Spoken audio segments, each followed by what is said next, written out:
এগুলো মন্তব্য আমি মনে করি অগ্রহণযোগ্য মন্তব্য। কারণ ভাঙড়ের প্রতিনিধি হিসাবে, জনতার নেতা হিসাবে ওনাকে ভোট দিয়েছে জনতা, এমএলএ হিসাবে ওনার দায়িত্ব যে এই পরিস্থিতিতে মানুষ যখন বিভ্রান্ত, এসআইআর নিয়ে অনেকটা বিভ্রান্ত, ভয়ভীত, তখন পাশে দাঁড়িয়ে ফর্ম ফিল আপ যদি করে দেয়, এটা তো ভালো পজিটিভ জিনিস যাবে।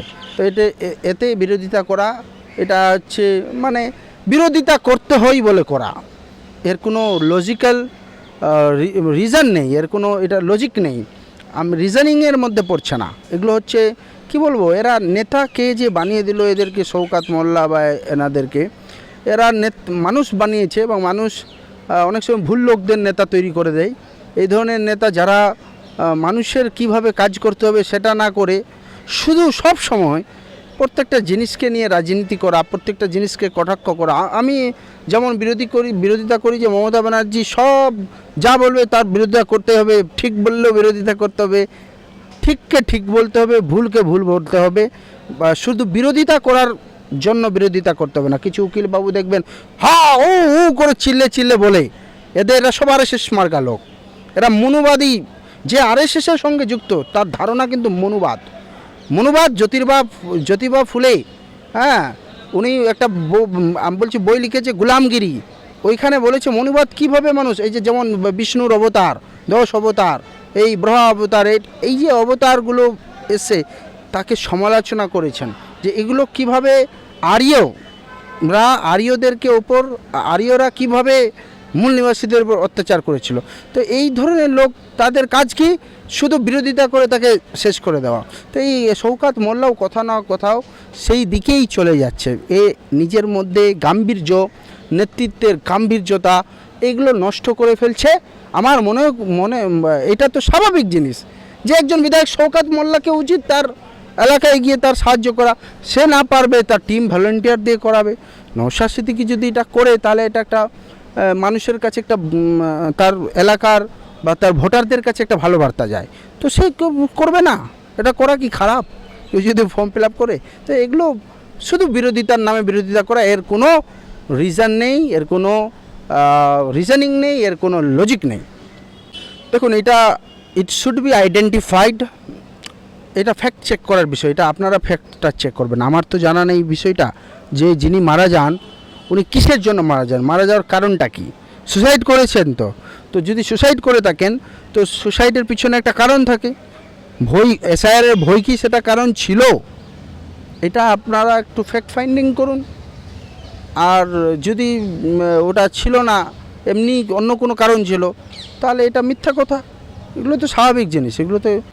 এগুলো আমি মনে করি আপনাদের সাংবাদিকদের কাজ ফ্যাক্ট ফাইন্ড করে আসল তথ্যটাকে নিয়ে আসা, যে হ্যাঁ কিসের কারণে মারা গেছে।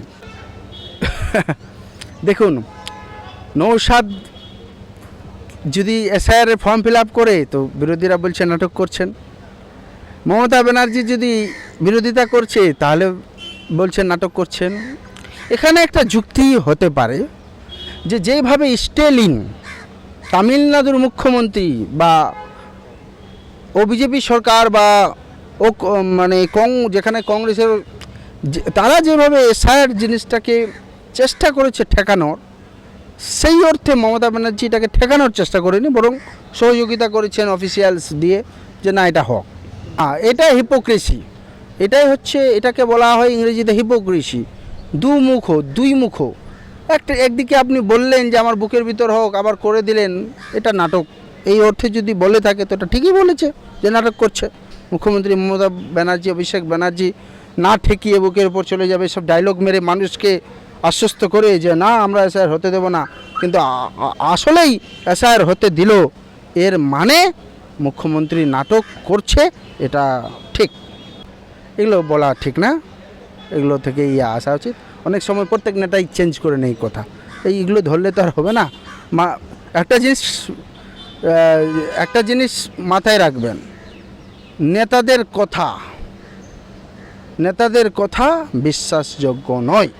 বেশিরভাগ নেতারা মিথ্যেবাদী, বেশিরভাগটাই তো মিথ্যেবাদী, মিথ্যের উপর দাঁড়িয়ে আছে। খুব রেয়ার, ঠিক খুব রেয়ার অফ দ্য রেয়ারেস্ট কেসে আমরা দেখি যে কিছু নেতা সত্যবাদী বা সততার সঙ্গে আছে, বেশিরভাগ নেতাই উল্টে গেছে, পাল্টে গেছে। নেতাদের উপর বিশ্বাস করা খুব ভয়ঙ্কর। বিজেপি, তৃণমূল, এই সমস্ত দলগুলো এদের আদর্শগত দল নয়।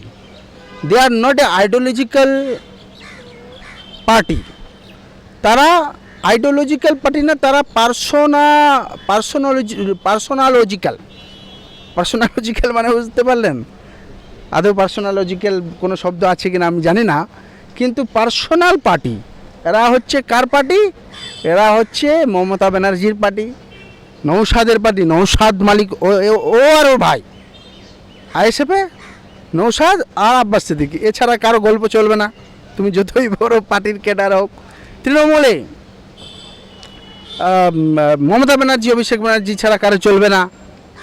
কিন্তু হ্যাঁ, কংগ্রেসের মতন দল, এগুলো একটা বৃহৎ, এখানেও রাহুল গান্ধীজি ফ্যামিলিকে মানে, কিন্তু একটা গণতান্ত্রিক প্রক্রিয়া আছে, একটা লিডারশিপ আছে, কিন্তু গোটা ভারত চালাতে হয়। বিজেপিতে এখন বর্তমানে, আগে একটু কথা হতো, গণতান্ত্রিক থাকতো, এখন অমিত শাহ, মোদি ছাড়া কোনোই গল্প হয় না।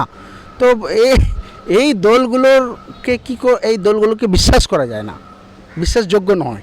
মানুষকে এদের সঙ্গে খেলতে হবে। এরা যেভাবে খেলছে সাধারণ জনগণের সাথে, জনগণকে এদের সাথে খেলতে হবে, খেলা করতে হবে, ভেলকি দেখাতে হবে, তবে গিয়ে আসলে হবে। মানুষ দেখুন না, আমাদের নেতাদের একটা সবচেয়ে বড় জিনিস, যেটা মূল ইস্যুস, সেই মূল ইস্যুসের উপর কোথায় বলা হয় না। মানুষ ভয় পায়। সব দলের মধ্যেই সব নেতা, বিভিন্ন নেতা এরকম রয়েছে। তো আমি মনে করি নেতাদেরকে স্বচ্ছ হওয়া উচিত, তাদের কথা এবং কর্মের মধ্যে সামঞ্জস্য তৈরি করা উচিত। মানুষের মধ্য থেকে এসছে। আমি এখন যদি বলি, সাধারণ মানুষ অনেক, প্রত্যেকটা মানুষ নিজের নিজের জায়গায় করাপ্ট।